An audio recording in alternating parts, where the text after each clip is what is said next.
We should not today take sides that are, or discuss topics that are easy to deal with. Let's deal with the tough issues. Now, I'm a volunteer in a combination department, so I take no sides on career versus volunteer, and I know that most of the panel has a career background as well as some volunteer. But generally speaking, we have to deal with firefighter physical fitness. And so my question to you is, how fat is too fat? How old is too old? How sick is too sick?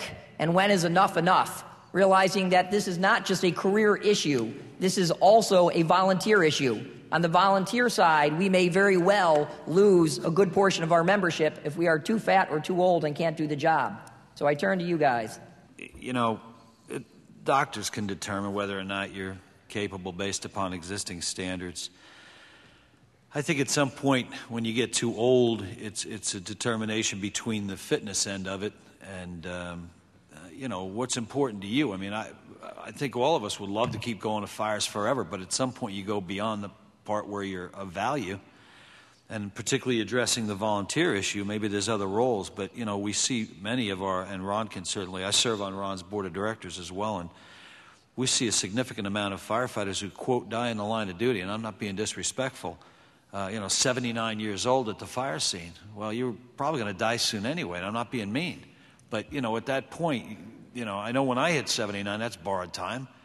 And, you know, maybe not getting up at 3:30 in the morning for an auto accident at 79 years old needs to be reconsidered. The problem is that we have communities that accept the fact that the primary driver of a volunteer fire department lives 3 doors down, maybe have been in that volunteer fire department their entire life, and maybe 72 years old, or in one case, 90.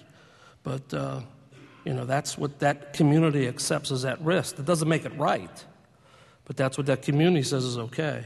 And I think that's where we, as the fire service, need to tell that story, that that isn't what's best for all of us.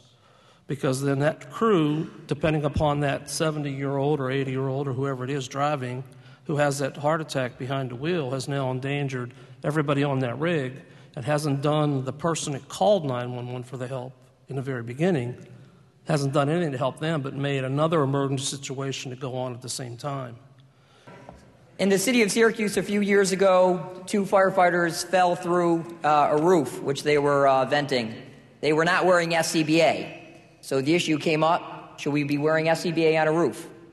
For being on the roof, that SCBA, it adds 35 pounds. It limits my mobility. It limits my vision. It makes it a little bit more restrictive for me to get around.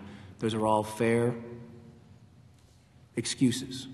But the best one is what's going to happen if you don't wear it. You fall through the roof. Everybody's seen the Phoenix video with the firefighters years back where the one gentleman fell through the roof and the others go to save him because of their gear being in place. The gentlemen are walking the air today. If you're unbalanced, if you're uncomfortable and you're not training enough, you got to spend more time on roofs, wearing your mask, whether it's at the drill tower or whatever, so you become more comfortable with it. What you'll see is, you'll see some departments that don't train months and months at a time. And, I'm unbalanced with the SCBA or it's uncomfortable. Well, then you're not doing it enough.